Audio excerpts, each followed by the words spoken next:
आज आपल्याला शिकायची एक स्क्वेअर रूट काढण्याची एक ट्रिक. आता इथे सपोज एक नंबर दिलाय वर्गमुळात 1936. आपल्याला हा काढायचा आहे. कशाचा स्क्वेअर आहे ते शोधायचं आहे.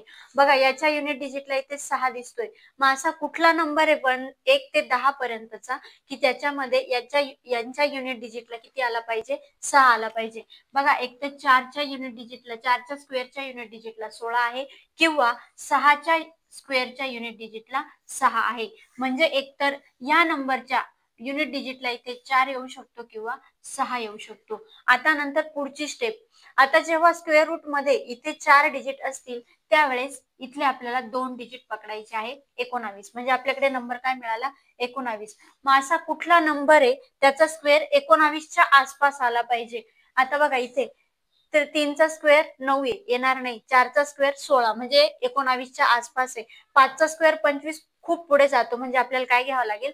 4चा स्क्वेअर. म्हणजे एकतर नंबर 44 येऊ शकतो किंवा 46 येऊ शकतो. या दोघांपैकी आपल्याला एक 45चा स्क्वेअर माहित आहे कसा काढायचा आहे. 5चा स्क्वेअर 25, 4च्या पुढचा नंबर आहे 5, 4 पंचे 20. काय नंबर मिळाला? 20, 25. आता बघा या नंबर पेक्षा हा नंबर छोटा दिसतोय म्हणजे 45 पेक्षा येणारा नंबर पण कसा असणार आहे? छोटा असणार आहे. म्हणजे हा कशाचा स्क्वेअर आहे? 44.